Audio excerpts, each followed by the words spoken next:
Today, our discussions are hinged around the next real estate investment frontier, student accommodation, the driving factors, hotspots, the pros and cons, plus interesting conversations with students on their hostel experience.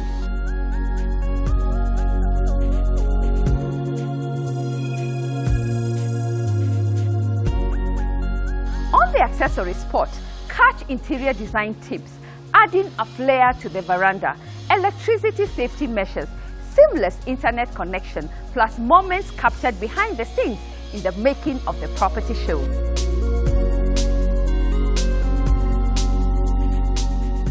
Welcome to the property show, and thank you for joining us. Remember, there is something for everyone.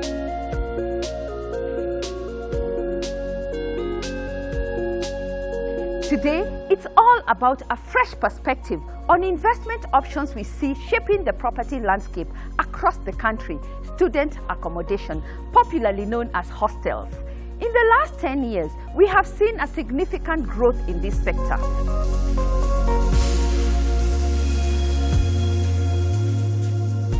As we all know, university education includes learning facilities, classrooms, libraries, laboratories, as well as accommodation facilities. Indeed, universities have grown in capacity, but we have also seen accommodation facilities lagging behind, creating a huge supply and demand gap. This sector is known to have attractive returns on investment.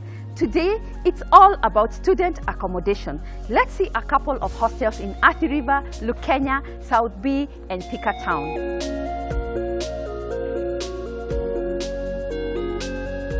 We kick off with student accommodation located in Athi River, boasting of a kitchenette, study area, hot showers, gazebos, swimming pool, internet, while providing students an opportunity to express their art.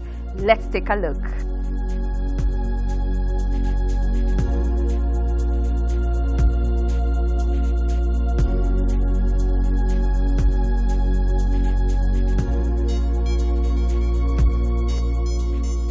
Orange County Hostels is a stylish development of 88 units providing well-designed spaces to suit the students' taste and style.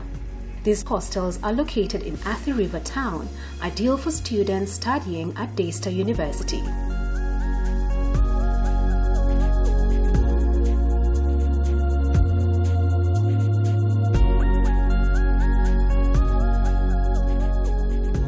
OC was built in 2006, between January, we started in January, but the story goes back to 2003, 2 years out of college, married with 2 young children, and asking ourselves, what are we doing about our investments, what are we doing about growing up.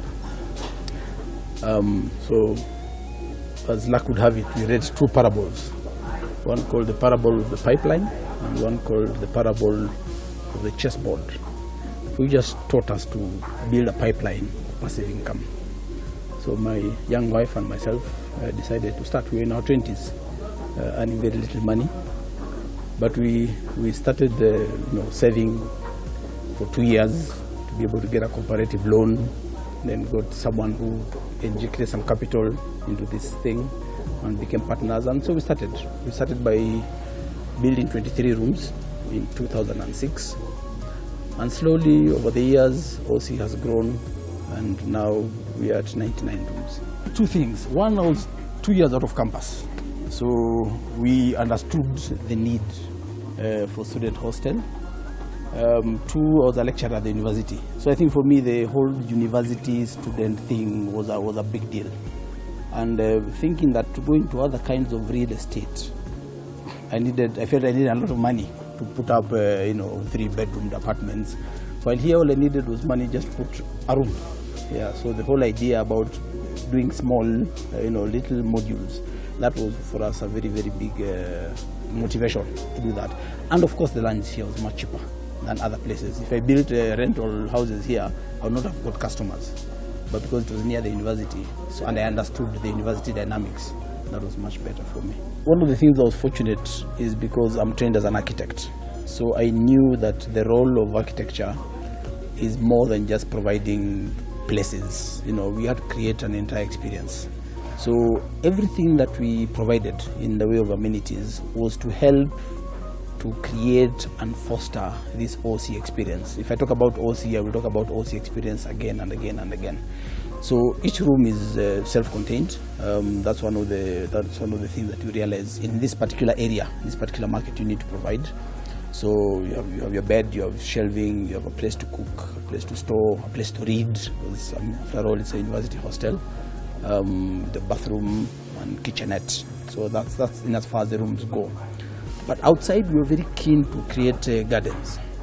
Yeah, so we created this courtyard that we are sitting at here with lots of sitting areas, a swimming pool, which was a novelty. I mean, people thought we were mad when we were doing a swimming pool in a dry area like at the river. We have dedicated areas now for hanging of clothes, and we have a little shop at the entrance. Security is a big deal. So we use the security and the beauty and the architecture and sort of integrate them together. So once you enter, everyone has their own key. So you enter into this space, all together. So for us, in terms of providing amenities, we're looking at lifestyle of students in two ways. One, the public, how do they interact with each other? So that has been well provided for. And in all the common areas, then there's Wi-Fi. We had thought of giving, TV and what have you, but in this era, people want more choice. So once we have Wi-Fi, then they can watch whatever they want. So in the common areas now they have Wi-Fi, and then the other area now is the private areas. So we want to make sure that when you want to be with others, the space is provided. When you want to be on your own, the space is well provided. We were very deliberate in our business model. We target private university students. The public universities work very differently from private universities. So I think for any investor it would be wise to just understand which market are you dealing with. Now the beauty of the private university is that it sort of runs almost all year round. We have some 2 weeks, I think in May, some 2 weeks in August, some 2 weeks in December for closure. So for us, once you are in, then you're one of our tenants. So it doesn't matter whether school is open or not open, because of they accelerate the program. So they have this, they call them blocks, like summer school. So we are sort of operational all year round. The only time you'll come here and not find people is maybe over the Christmas. And even during that time, a lot of our foreign students still stay on campus. So OC is operational all year round.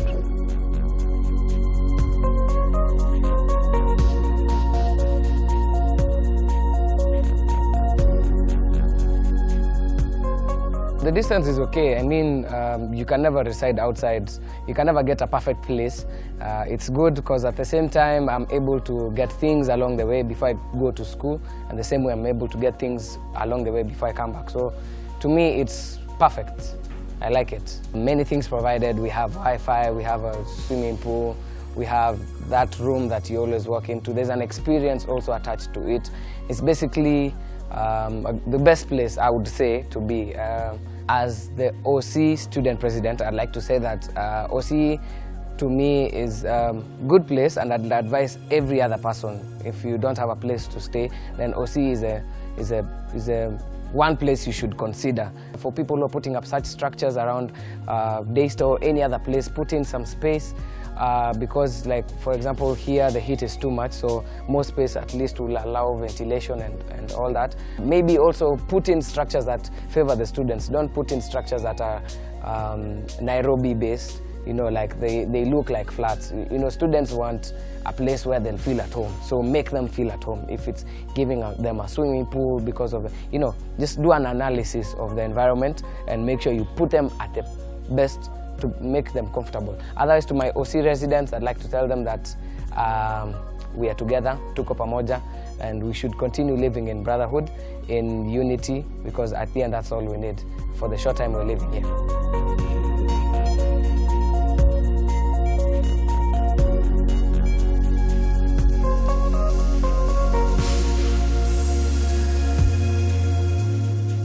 Next, we take a glimpse at a self-contained hostel.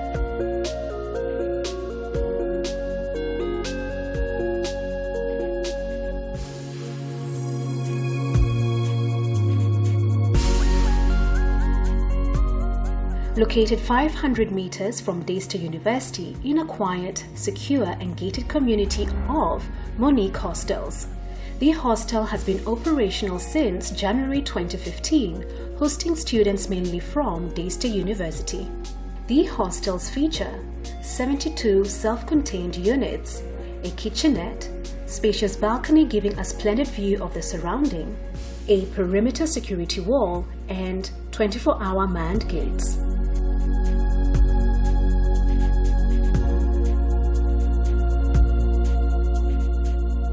I've been here since 2015. That's probably like 2 years or 3. I've decided to stay here for that long because actually it's among the best hostels around here. And then to come and see about security, there are no theft issues. Yeah, that's why I considered staying here for that long. The distance from here to my school, I feel it's okay for me because walking from here to school, it's like only less than 5 minutes. Yeah, so for me to wake up, dress up and go to school, it's a bit okay. We have caretakers who clean for us, so they clean the stairs, so at least it's a clean environment. Yeah, it's a good environment for studying. It's cool. There's no people who do music, no that kind of thing. Yeah, we have a good place. Monique hostels are the best hostels. I really like it. I've had a good experience. I can recommend anyone to come here. For those first years who are coming in, who are joining, they should just consider Monique Hostels.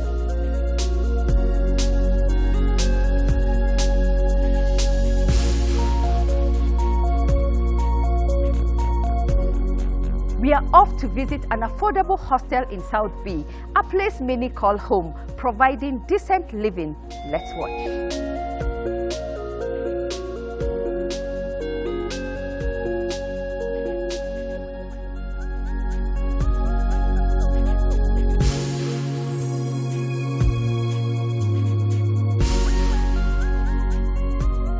Baraka Girls Hostels, located in South B, 500 meters from Railway Training Institute, is Baraka Girls Hostel, a warm and receptive female student accommodation.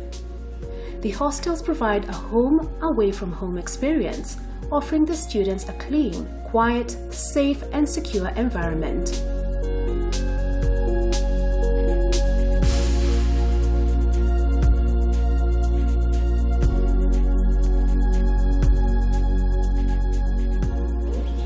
This hostel is located in South B in Riverbank Estate, and it's called Baraka Girls Hostel. Yes, this is exclusively a girls' hostel. This hostel started operating in January of 2017, and that's when I moved in. It's an excellent hostel. I think it's a great place to be if you're a student around this area or a bit further. So the idea behind this hostel was to make it accessible for a number of universities. So RTI is close to here, Daystar, Riara University, yes, so for it to be accessible. Currently we are 18 students here. The amenities available at this hostel include Wi-Fi, we have a television, we have a lounge area, we have a study room which is ideal for students who want to read here. Yes, and we have water all through, electricity all through. So the advantages of being in this hostel include that it's very, very cozy because this was someone's house before. It feels like someone's house and it's very quiet, so we always read here and we're always having fun here, so yes. When we go for holidays, we pay half the amount that we pay for rent. So if the rent is 8,500, we pay half of that. Do I believe this is a good investment venture? Definitely. It's an excellent investment venture because you get very many students or a number of students in one house and all of them are paying you. So definitely for income, yes. This place is very secure. It is within a gated community, Riverbank Estate in South B, and there are security guards at the gate all the time. But within the hostel, we have a caretaker who's here 24/7. The amenities that surround this hostel include Mata Hospital, South B Hospital, Maria Kani Hospital. There's also a shopping center, which is very convenient for us as students. My final remarks are that this is an excellent place to be at, to be living in, and to developers who are thinking of venturing into hostels, they should really take into consideration that they are taking in people into accommodation, so they need to make it as homely as possible and not just to think about the money they're gaining, but the quality of the service that they're offering.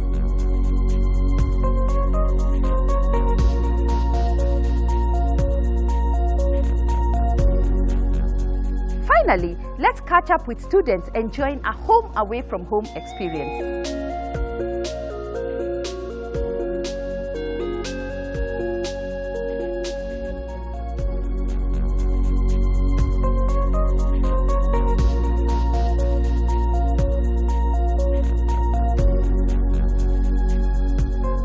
What I love about OC is that when I came here, there's the virtue of family. So when I first came into OC, after I made new friends, it was like a family. We'd do things together, have cookouts, have dinner together. If we have trips, we'd organize together. And we still link up, like with some who left, we link up, we meet once in a while. So that family and friendship bond here is what made it comfortable for me to live here in OC. Security is good. I love the security here. But okay, for a lady at night when you are going out, it's like more advisable to be cautious and maybe walk with friends and have some company. Yeah, just for your own security. OC is a wonderful place. You tend to build experience. You know, you can decide to live, like for me, my whole life of campus, I've stayed in OC and I've learned a lot, I've gained a lot and had a lot of experience. I can advise people to be independent, live outside and come and experience for yourself, because you make new friends, learn how to do things on your own, and it's a quite good experience and I can advise people to come here. Yeah.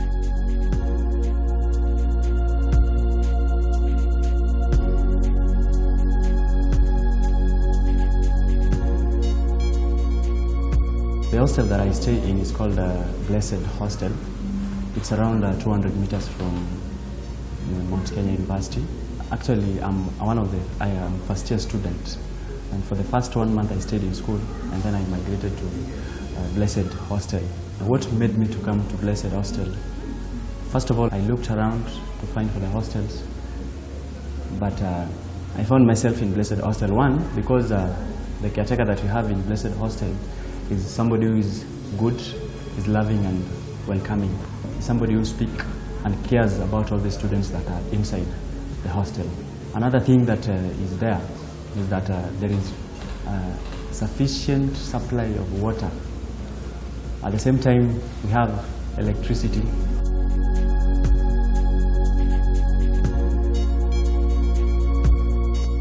I've been in Lukenya Studio Apartments for 5 months. The experience is good. When you come in, you just come in with your personal effects. They provide a bed, a mattress, a television with DSTV. There's a table with chairs, and there's water 24/7. The security is good because the caretaker is always around. It's a good place, and I would encourage anyone to come here because it's quiet, it's peaceful, and it's good.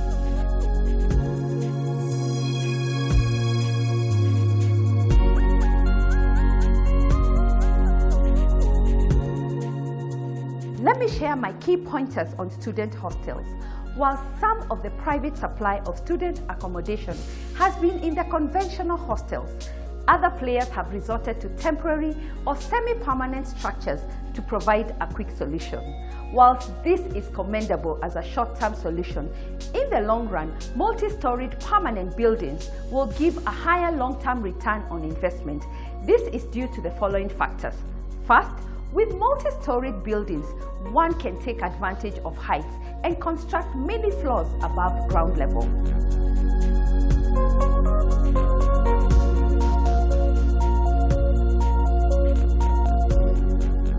Secondly, the economies of scale, which comes with the construction of large developments. Thirdly, reduced running costs associated with permanent structures as compared to temporary and semi-permanent structures. We also see an increased income per unit space for permanent structure compared to temporary structures. Another huge benefit is ease of access to loans for permanent structures.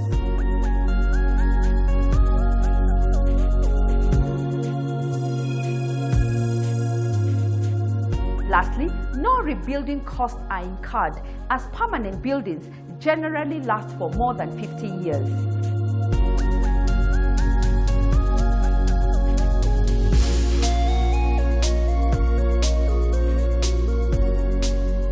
Let me finish by saying, if you're looking to invest in student accommodation, make sure you identify the right location. This is because students are largely dependent on the geography and amenities provided.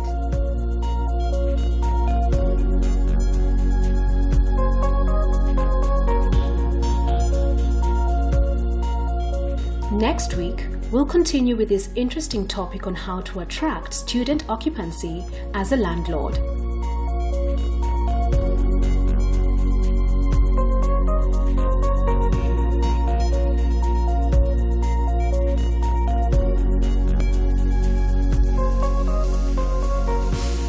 The prospect of providing student accommodation remains very promising. If you're looking for real estate services, advice, as well as opportunities, First Avenue should be your #1 port of call.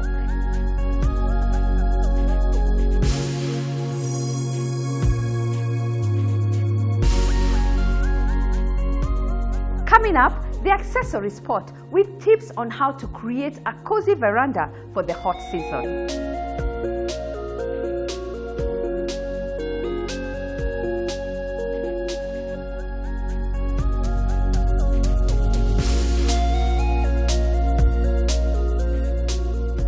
If you have a nice yard for entertaining guests, you too can create a cozy, complete outdoor space. Decorate with a mix of textures. A layered mix of materials and textures will give your space a custom-designed, luxurious look. Mix glass and wood and get that sophisticated theme in your home.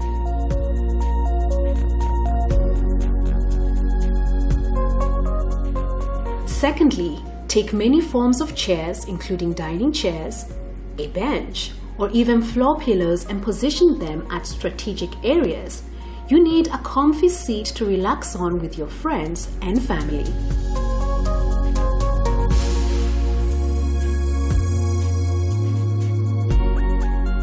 Thirdly, include a piece with history. Give your space a sense of wisdom and incorporate a piece with age to it. From a mirror to a small side table. Rugs make the space feel finished.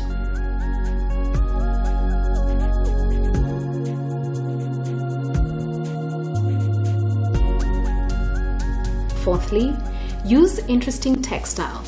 Give your room a custom look by using vintage or antique textile to make throw pillows, seats, cushions, or stools.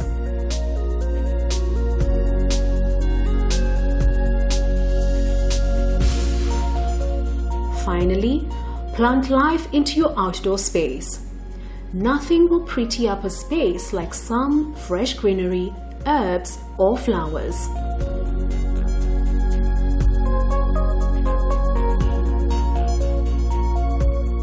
Your home is not complete without a range of accessories. If you're like me, who likes help when sprucing up a space, call on us and we'll connect you to an interior designer.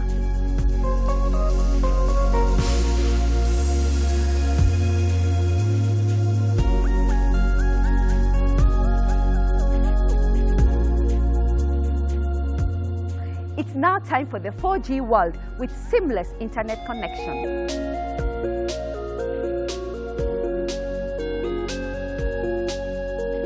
Don't wait to join Safaricom 4G. On 4G, you get faster sharing, crystal clear videos, non-stop music, video calls, and more. To be on Safaricom 4G, all you need is a 4G SIM and a 4G phone.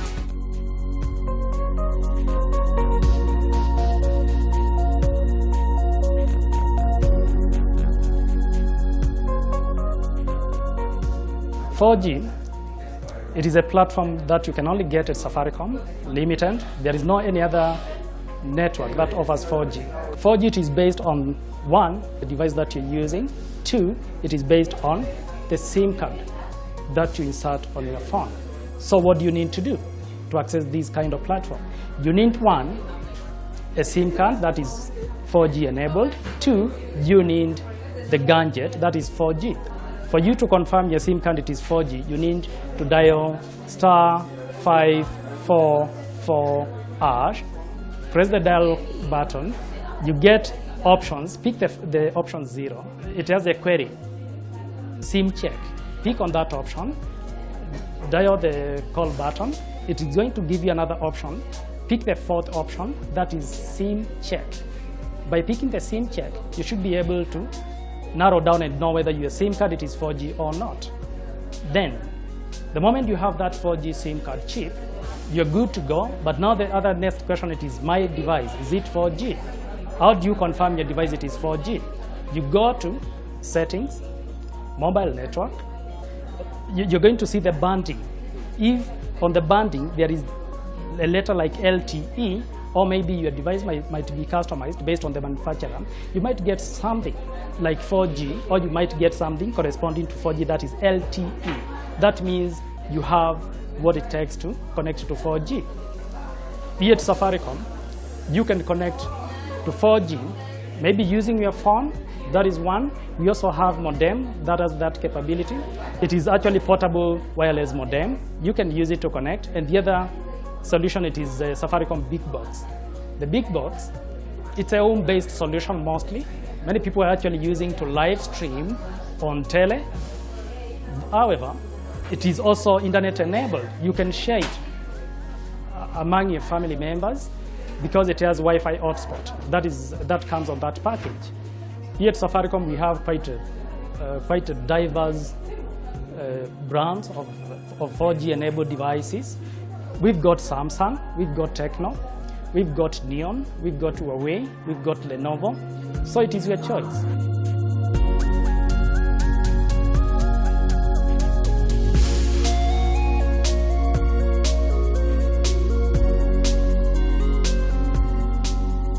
To find out if your phone is 4G enabled, go to your device settings. Look for the 4G or the LTE option under the network settings. Select this option to activate Safaricom 4G.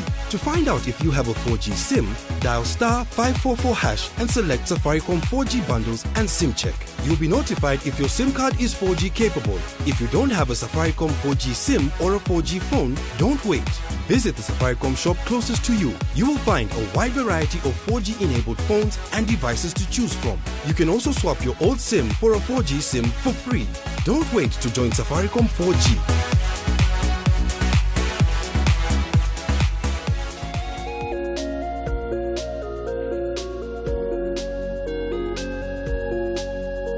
After the break, catch moments captured behind the scenes in the making of the property show. Don't go away.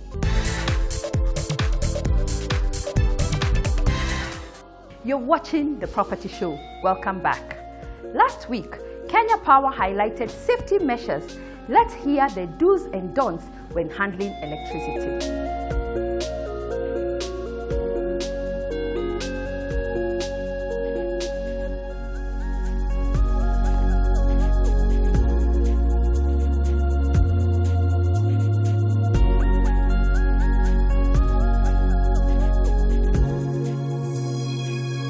One of the major challenges we have is impunity of the Kenyan public, where they think that some of them just think that electricity to them cannot kill them.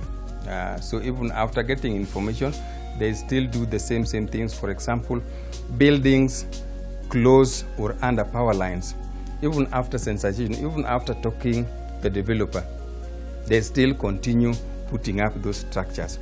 And as Kenya Power, what we normally do, we give what we call infringement notices, and the court process takes so long. But despite the developers having the knowledge, they still continue doing those things all over the country. And despite us talking to people about illegal connections, we still have cartels that continue stealing power from our network and giving to people at a small fee. Even after people get hurt, people get electrocuted. And that, even that illegal connections, because of that impunity, as Kenya Power, we came up with a program called GPOBA. GPOBA is a World Bank funded project through Kenya Power. It's a ministry initiated project to electrify the slums. It is a global partnership on output-based aid. That's what is called GPOBA, GPOBA. It means that we go to the slum areas and we put in ready boxes so that you don't have to have wiring in those, some of those mud houses. You put ready boxes and you can be able to get power at a cheaper price. And it was being priced at 1,100 only, which even if the person doesn't have the money, they were still allowed to pay that within 36 months. So it is another way of giving legal power to those people who could not have afforded it at an affordable price. And that helped us a bit in some of these informal settlement areas to reduce the number of incidences. The project is still going. Currently, the government has a project of connecting all Kenyans. By end of 2017, 70% of Kenyans should have access to electricity. And by the end of 2020, 100% of Kenyans should have access to electricity. So we are connecting everybody. As a company, we are trying to be very, very proactive to make sure that the number of accidents do not go in tandem with the connection. So we are revamping our sensitization program just to make sure that everybody is aware that they can use electricity safely, and if there's any problem, they report back to us. That's why as a company, we have created a whole unit dealing with public safety. So we just want the public to be aware that electricity is invisible. You can't see it. And electricity can be a good servant, but a bad master. So people need to be aware, and especially within the household setting, that electricity and water cannot go together. So if you have wet hands, please do not touch electrical gadgets. Don't let bare wires run through pools of water in your house. Make sure you do your wiring using a qualified electrician. These qualified electricians are in the ERC's website. ERC is the regulator, Energy Regulatory Commission. They have these licensed electricians in their website. You can get one, and once somebody has done good wiring in your house, they should leave their license with you, so that if there's anything, we can go back to that person who has done the wiring. So be careful and ensure that they are aware that electricity is invisible. There are safety measures that people need to consider in their houses. One, as I have said, wiring has got to be done by a qualified person. That's very, very important. Do not take chances on that. Two, repairing of electrical gadgets should also be done by qualified people. Do not become an electrician when you are not. Three, if you have electrical gadgets, appliances in your house, when they are not in use, please switch them off. And especially when you have a power blackout, remember to switch all the electrical gadgets off. And when power comes back, maybe you can test with one bulb, get them on. Because if you don't switch them off, power will come with probably the high voltage and damage all the equipment. So remember to switch electrical appliances off when not in use or after a power blackout. Let's shift gears to an upcoming event hosted by East Africa Property Investment Summit, dubbed Unlocking East Africa's Potential. This summit brings together investors, developers, retailers, and financial institutions, plus many other organizations. Let's hear more from the event organizers.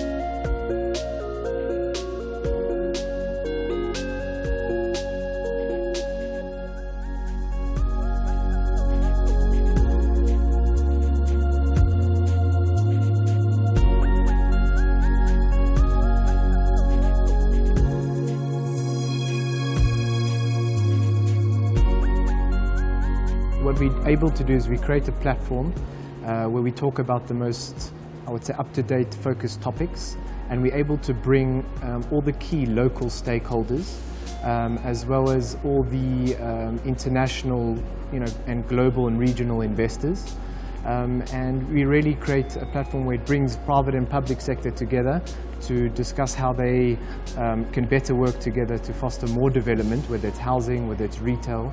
And we really are able to get the full cycle and full value chain, whether it's the architects, whether it's the funders, whether it's the landowners. We're bringing everyone together in a 2-day conference, which kind of puts them all in one space in order to build relationships and in the hope to foster more investment and development across the region and in Kenya. The theme for the 4th summit is Unlocking East Africa's Real Estate Potential.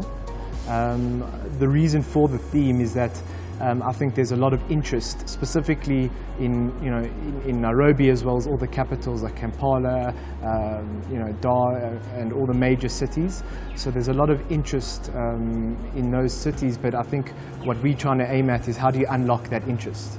There may be interest, there may be opportunity, but how do local developers, how do international funders, how do they unlock the opportunity in those markets? And that's the reason for the theme.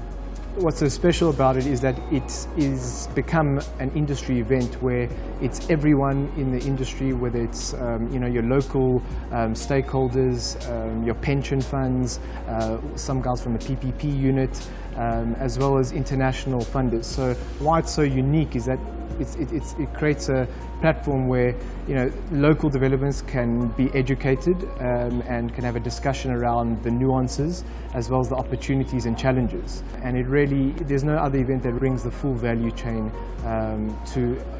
within a 2-day conference. What it also does is that it allows anyone who wants to enter the market to really create networks that are feasible, and if they want to enter the market, they'll know who the right architect to go to, or who they want to get bank financing from, and who owns the land, or so it's all those things. And so you kind of, in the space of the conference, you're able to really, I would say, take from land ownership to development. You've got everyone in the property cycle that can make that happen, and that's the uniqueness of it, because it's all the true key players in the market. So yeah, this year's summit, I think we're going to have a lot of discussions around new sectors as well as unlock sectors. So one thing that we've seen a huge trend in service departments. We've seen a lot of developers, I think the hotel market to a certain degree has been saturated. So there's been a lot of opportunity in the service department. We've seen a lot of kind of good occupancy rates. We're also looking at interesting markets like Kampala, where there's a lot of interest and there's almost I would say, a tendency towards formalizing the retail market. So we bring in the experts there. They're going to, kind of enlighten the crowd on how to enter the Kampala market from a retail perspective.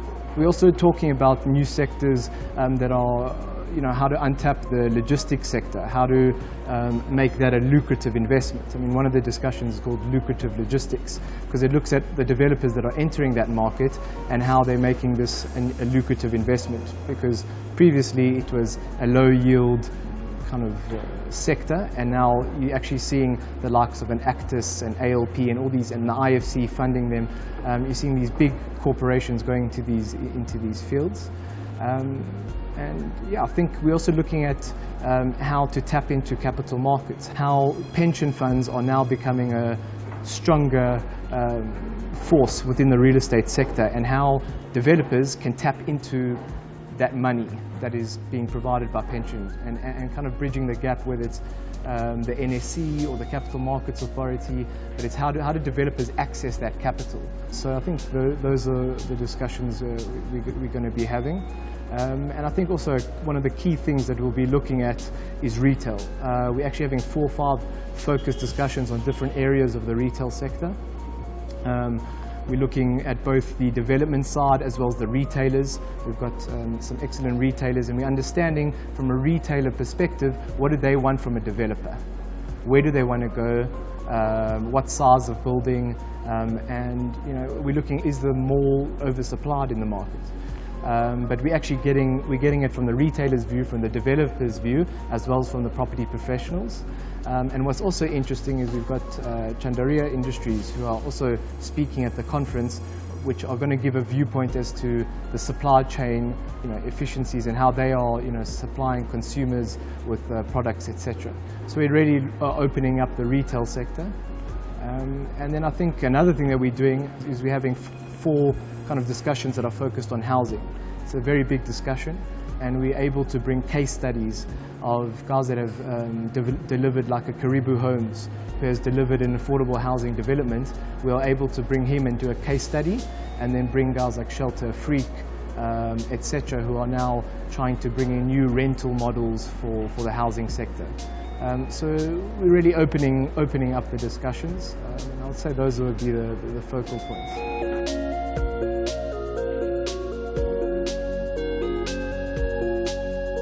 On the 31st of March to 2nd April, we are all meeting at Bandari Apartments Phase 3 grounds for their open day. They are selling off-plan. Come and secure your unit.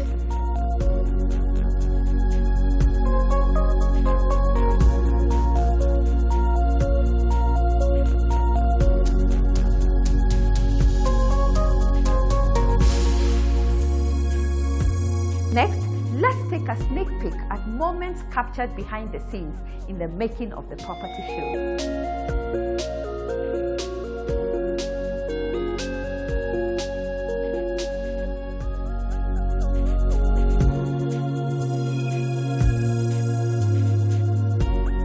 We have a dining cum lounge. This is our lounge, which leads you to the balcony.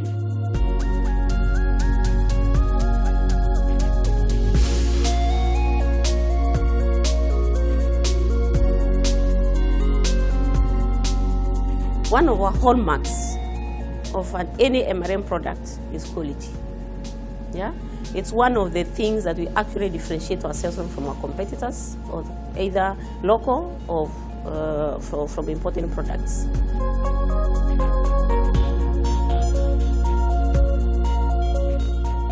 With a big box, you are able to stream live channels, get all the free-to-air channels without monthly subscription. There's also the internet part of it, which brings the best experience in it.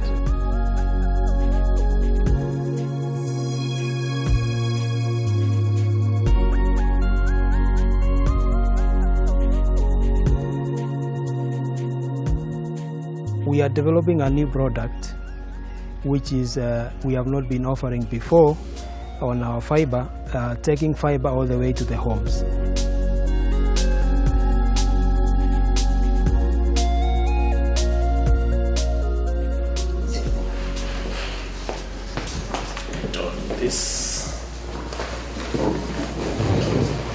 Monique, I'm waiting for you. No, my jacket is not folded. No, your jacket is smart. You're looking very smart. How are you?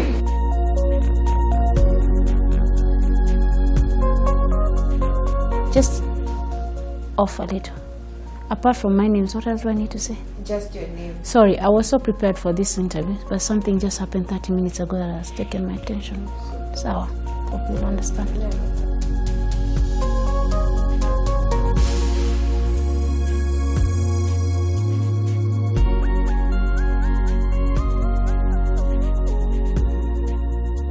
Thank you for watching. The Property Show is all about diverse investment options shaping the landscape. Connect with us on our Facebook, Twitter, and YouTube channel. See you again next Sunday. As always, there is something for everyone. Kwaheri.